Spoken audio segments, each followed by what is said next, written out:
Hello, Taurus. Welcome to your reading with me, Cindy. Taurus, we're going to try to help you find the path to success this week, my friends. We are going to do that actually with the Moonology deck and my Modern Spellcaster's Tarot. So we're going to use both those. I'm going to ask for the overall energy of the reading. We're going to see what is the obstacle that you are facing. How is this obstacle showing up in your life? What is the hidden factor that you are unaware of? And what can help you grow right now? All right, you ready, Taurus? Let's get started. The Moonology deck for Taurus, for my bovine babies. Overall energy, the obstacle that they are facing, how this obstacle shows up in their life, a hidden factor they are unaware of, and what can help Taurus grow right now.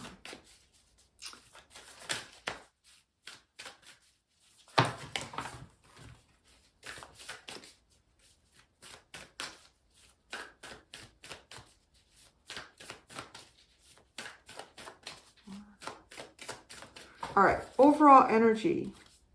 The energy is gaining momentum. So the overall energy is that the energy is gaining momentum. Okay, so something is building up here. It's almost like something is building up to a crescendo. Okay, I don't know what it is, but your energy is gaining momentum. Obstacle you are facing. Nothing is yet set in stone. It's kind of funny, right? It's almost like I'm seeing somebody who's like trying to, I'm just thinking of my mom. She's doing like these, she's not a Taurus or anything, but she's like trying to have a carport built at her place. Because like we get a lot of snow. She gets a lot of snow where she is there. There's no garage, the house that she's in. She didn't want to do another winter with that. And she keeps waiting for the inspector to come by to look at the holes that they drilled to make sure they can pour concrete in it. And it's kind of like, you know, it's actually literally not set in stone yet. So it's not set in stone. Isn't it funny the way I've just talked through that? And I'm like, why am I saying that? Where am I going with it? But now as I'm talking, it's almost like it's channeled through me for a reason, because that's the obstacle. It's like, because the cement hasn't hardened, you can't build further up. Right? That makes sense. And the energy is gaining momentum. So as each day goes by, it's closer and closer to the inspector getting his ass over there to take a look. So you go, like, yeah, the holes are right, pour the cement. So, isn't that funny? The obstacle is the fact that the stone hasn't set to me. It's got to be set in the stone, so everything that you build up on that, you know, isn't wiggly. The holes are deep enough. They're wide enough. They're far apart. They're in the right spots. You know, all that stuff the inspector's going to do. That's your obstacle. It's almost like you have to wait for something, isn't it? Because that's all she's doing at this point, is she's waiting. So how is this showing up in your life? I'm going to laugh if it was like something to do with waiting. Step out of your comfort zone. North Node. Oh, so you've got to do something here. What do you have to do? Because nothing's set in stone. Do you need to set the stone? Are you the one that should be pouring the cement here?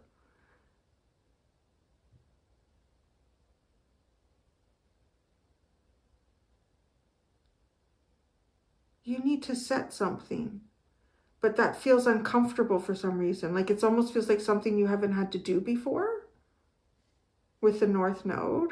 But it also feels really significant because it's North Node. So it has something to do with your soul's path and journey here of enlightenment and growth and, you know, further ascension and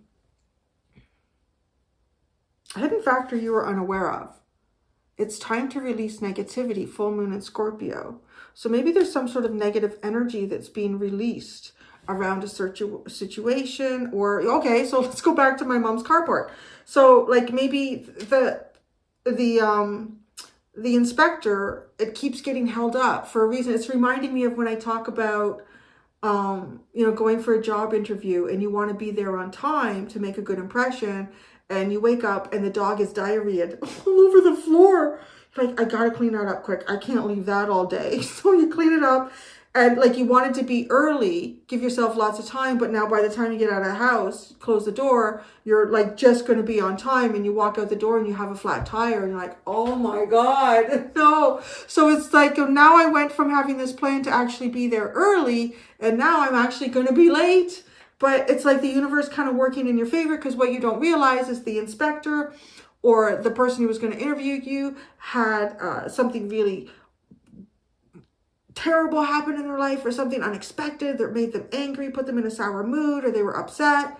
But by them not going to look at my mom's holes in the ground sooner, that energy had time to dissipate, so they end up showing up at her house in a good mood. And even if one of those holes is like a quarter of an inch, it's like, that's fine, she's okay, you can do it. Or like if the interviewer had a huge argument the night before with their wife, and they slept, or their husband, and slept on the couch, and they got to work feeling like really shitty, but then, you know, they sat down almost not even thinking about your interview. Someone came in that worked for them and said, I got big news. And they're like, it better be good, because I'm not dealing with it. They said, you know, that sale that we've been trying to get with such and such corporation for the last 6 years, they finally signed today. Right? Like this person's energy starts to be uplifted. It's like, oh, and then some more good news comes into this person, and more good news. So by the time you show up, they don't even know that you're late for the interview. Like literally. Did you see what I'm saying? Like, I don't know. Do you see? I think it's obvious. Can you see? That's what this feels like. But to step out of your comfort zone, it's like, oh my God, I always show up on time for interviews. I'm always really early. I don't know, I'm late. How do I hate people that show up late to stuff. How do I even give an excuse to that? Because that drives me crazy. But it's like the hidden factor is releasing this negative energy.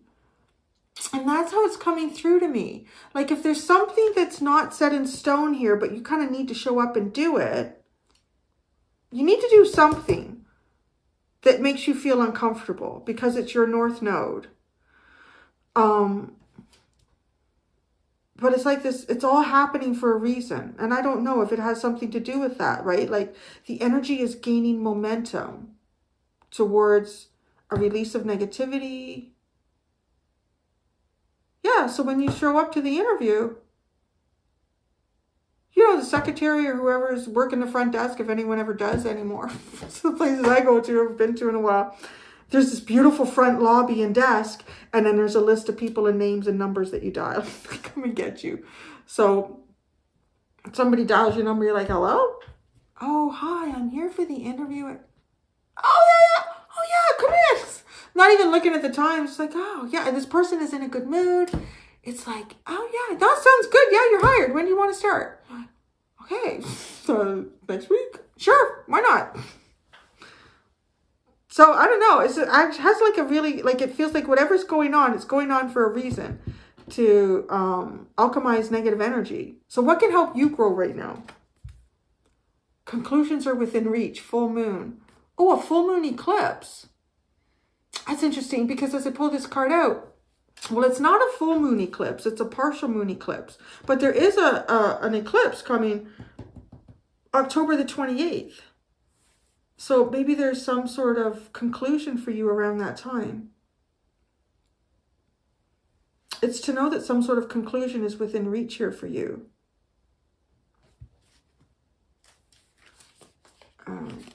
A win-win outcome is forecast, so that's good.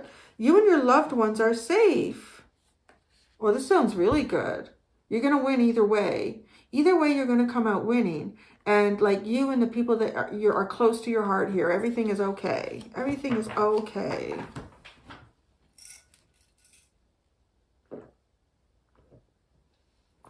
What did I eat at lunch that made me so thirsty?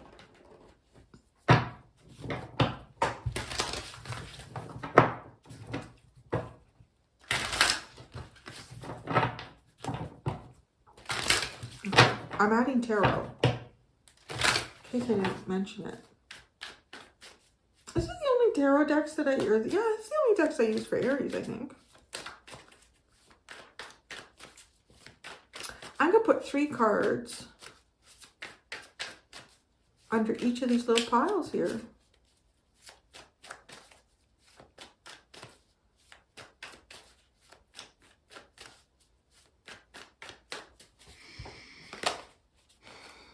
the High Priestess, this is the overall energy. The energy is gaining momentum. The High Priestess, wow, the Death card. The Five of Pentacles. This is like almost like a rebirth. It's like a difficult rebirth. Like I'm kind of getting, I'm seeing like a preemie. A preemie, and it's funny too, actually, even as I say that, like being born here. And almost like, oh, I've never thought of it that way, but I guess it would be, wouldn't it? A second birth for a preemie. I wonder if parents do that. Like, so a premature baby is born, and then it goes into like the, is there like an ICU for premature babies? Or I know that there's like, even like the incubators and stuff. It goes into that kind of care.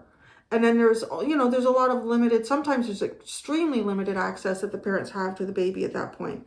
Even because there's, you know, depending on how premature it is. I don't know what this is. It's almost like something premature.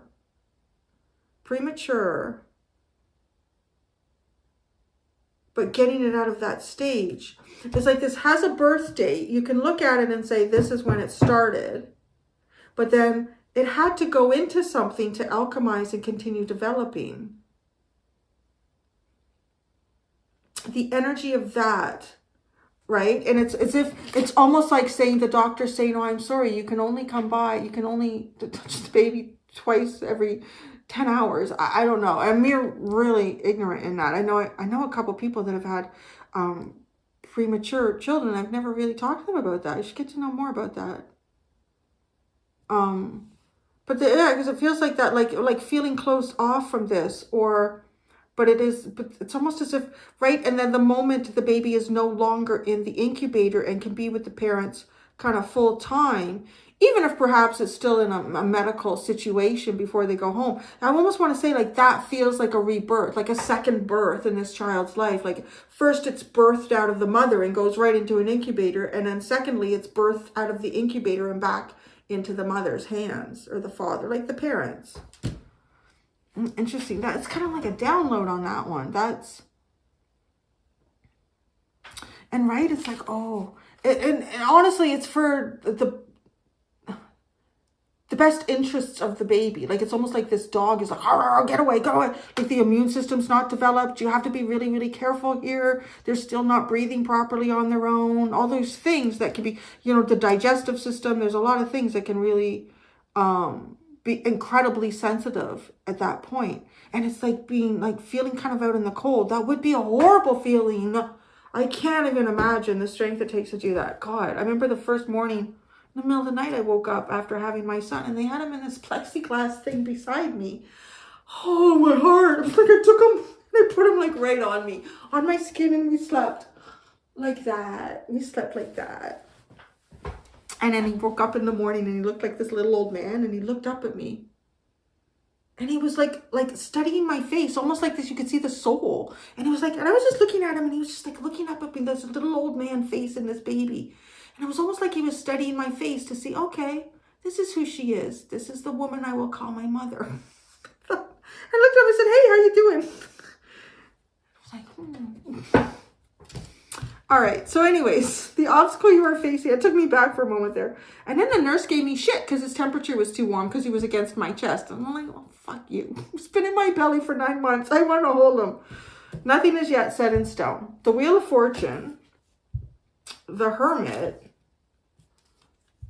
the King of Swords. Nothing is set in stone. Well, who sets it? Maybe the King of Swords sets something in stone here. It's almost like going back to the drawing board, because this Hermit's going back to the Wheel of Fortune. That's the obstacle, going back to the drawing board with something.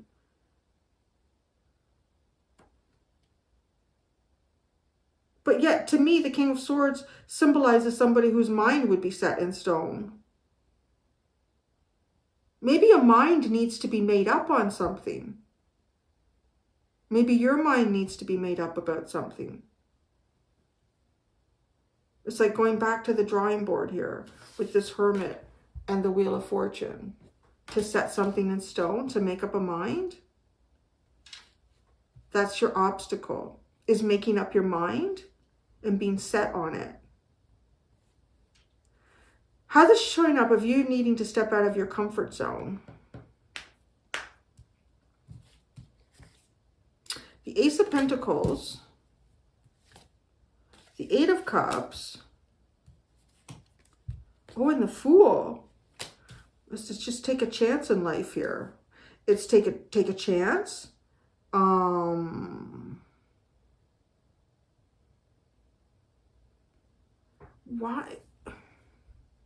How it's showing up?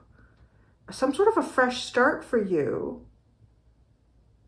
But it looks like walking away from something that was originally a fresh start, that it's almost like you discover, I have no emotional investment here. I have no emotional connection to this. I am not. So you go on a fresh start. How is this showing up? There's something that was there was something that was a new beginning, but you don't feel any connection to it emotionally. So it's going in a different direction. It's like just taking a chance on life here. Is there something, like, nothing is set in stone? Is this associated with this Ace of Pentacles?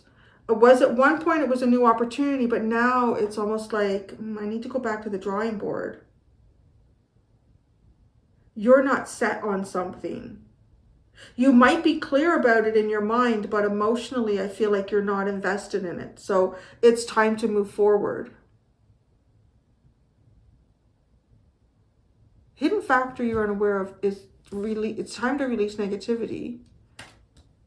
The Seven of Pentacles, the Two of Wands, and the Page of Swords.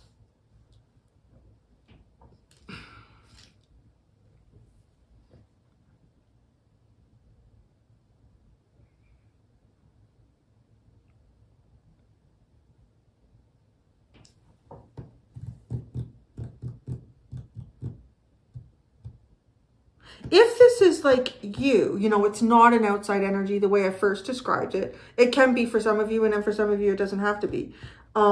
This is almost like releasing this negativity, is closing off a cycle here. It's full moon in Scorpio. And it's almost kind of like always having a replanning what you hope for tomorrow based on what you see today. Replanning on what you hope for tomorrow based on what you see today. But, and then that makes that hard, because then your point of focus or your destination might always be shifting too much. You know, it's kind of like someone who thinks to themselves, I need a new car. So I'm going to look around and kind of see what I can find or what I'm interested in. You do that, and then you see something, it's like, oh, that's the one for me. That's the one I need. It gets the right mileage. I like the colors it comes in. Might be a very female perspective. I like the colors it comes in. It's comfy. It's practical. Yeah, that's the one. So yeah. So it's almost in a way like making that choice, kind of manifesting it into your life in some way. And it's even like perhaps making a plan. Well, then I need to go and test drive them or you know, whatever. But then it's almost as if a day or two goes by and then you see a new car and like, oh, I like that one. So, you know, and if that progresses long enough, you never get around to getting a new car. And I mean, that could be kind of the negativity here. It's like always replanning for tomorrow based on what you see today. But today is yesterday's tomorrow. And tomorrow is your future's today, right? So it can be hard. Like, it's almost like what you're seeing right now is not necessarily the best way to plan for your future, right? Or to be a reason to replan. What can help you grow right now? Conclusions are within reach, okay? Justice, the Three of Wands, and the Queen of Cups. That's not negative energy, right? Like, it's releasing it with a hidden factor, releasing it. Conclusions. There's some sort of justice coming in for you, but it's like the justice of love. Some sort of conclusion. in, it could be something to do with someone who's a water sign. Something to do with how you feel. A good feeling is coming in here. Like that's what can help you grow, is like knowing that. Conclusions are within reach, perhaps, of some sort of negative cycle or something that's not really set in stone. There's minds that need to change before things become permanently set. There's the emotional investment in here is a little bit off.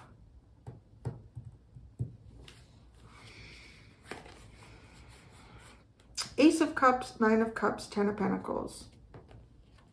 Wow, that's a nice, feeling really good. And based on that, what is your dream and your hope for yourself? And then like really creating that in your physical for you.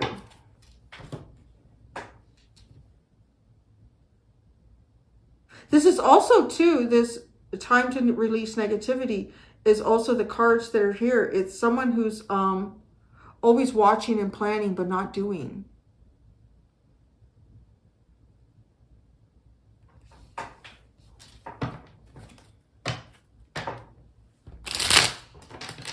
The overall energy is that the energy is gaining momentum. The energy is gaining momentum. The Knight of Swords and the Ace of Wands, oh, it certainly is. It really is gaining momentum there. There's nothing to hold the energy back by the looks of that. So it just keeps building up here into something like quite inspiring. Why is so okay? The High Priestess, the Death, the Five of Pentacles. I want to also say there could be a stage here where you're having some sort of rebirth that's taking you beyond just having to trust in the universe here. Like there's some sort of distance you're going to be putting between yourself and always needing to have sort of a guidance system right there. Like consciously having a guidance system there. It's just kind of like leaving that, moving away from that cycle. I kind of think too, like the High Priestess is an energy that people will utilize when their life is in a lot of upheaval or unknowns. So it's kind of moving out of that cycle. Nothing is yet set in stone. That's the obstacle. The Queen of Swords, the Empress, and the Nine of Pentacles. Oh, that's like, how do I describe that? That's almost to me like somebody becoming single. Like somebody becoming single through something, perhaps law. So maybe there's something here, like for some of you, you're like trying to become single, or you're waiting to become single. To go from the Empress to the Nine of Pentacles is definitely doing that. And the Queen of Swords is the divorcee, but could also be seen as like legal. This Queen and King of Swords. Like-minded energy here. Oh, like-minded. Because it's like, what did I say? This is like changing minds or, but this is like-minded. Maybe there's no mind that needs to be changed here. What? The Wheel of Fortune.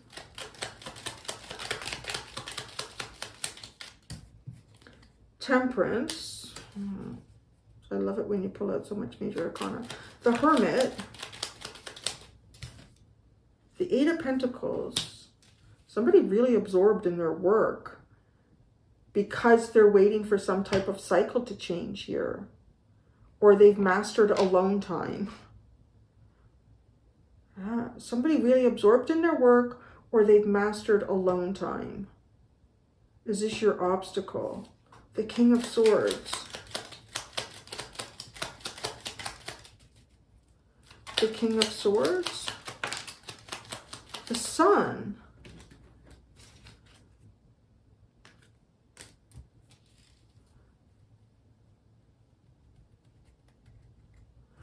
I do feel as though there's, you and someone here are like-minded, but is that not known or realized?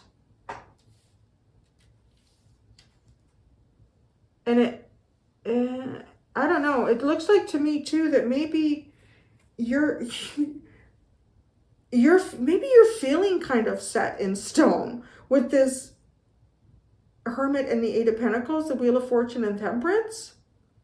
Like maybe you feel kind of set in stone, like you've overly mastered being kind of isolated and on your own, just always waiting for some sort of cycle to change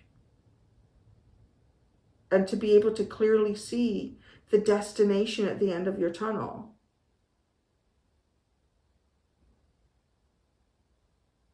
Step out of your comfort zone. That's how this is showing up, right? But the comfort zone to me could even be kind of like on your own here too much. You mastered the Hermit. Step out of your comfort zone is how this is showing up in your life. The King of Cups and the Four of Cups. Wow. This is somebody who's keeping their emotions so much to themselves. They're kind of missing out on things here. It's almost like getting too comfortable with accepting less than what you know you deserve.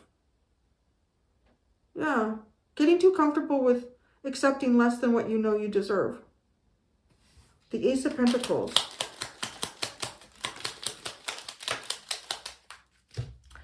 The Three of Cups, the Six of Pentacles, and the Eight of Swords.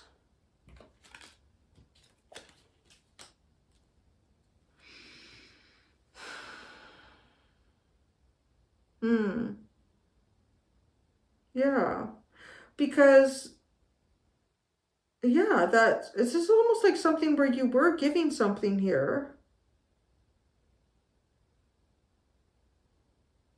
But either it wasn't seen, what you've been giving, or what you've been trying to do, or you can't see a way to do it.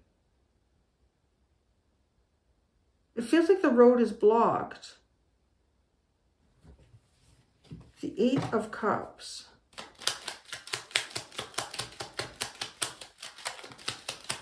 The Page of Cups. Yes. Not like, I really understand this pile well. This honestly really does look like, to me, that whatever's going on in your life here that, I don't know, you've mastered. It's almost like you're starting to feel a little bit set in stone. And maybe it's like just a certain pattern or habit that you've been in for a long time that's kind of like even just thinking too much about yourself and what's going on for you. But I feel like it shows up in a way in your life here where you are kind of getting too comfortable with accepting less than what you know you deserve. And what you really need to do is not emotionally invest in things that you know you deserve more from that situation. And so then there you can have a little bit of hope moving forward. And then that's into the Fool.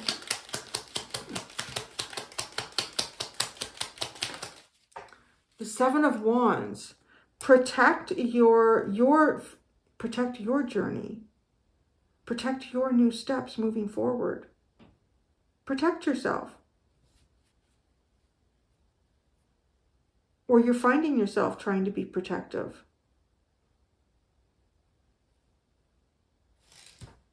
Time to release negativity.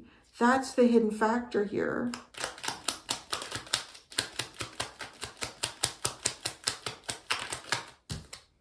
Judgment. Wow, new beginning. Yep, rise up from the past. Leave the past behind. I kind of feel like I don't even want to clarify these tarot cards. Seven of Pentacles, Two of Wands, and Page of Swords. Because it's like, it does sound negative the way I sort of said it. It's like always planning and never doing. So we understand that. Now here, conclusions are within reach. This is what can help you grow. Conclusions are within reach. Oh, the Six of Wands. That's an excellent conclusion. I don't know. I'm wondering if something's going to be happening for you specifically on the timeline of the eclipse. There's a couple of weeks from now. Justice. Strength card. And the Nine of Cups, holding out. Whatever, you know, okay, you've been holding out. You've been exercising a lot of self-control, courage, strong will here. This is paying off for you. You're going to find, like any way that you've been sort of disconnected or that you are meant to disconnect emotionally, you're going to reconnect here, but in a really positive way. The Three of Wands.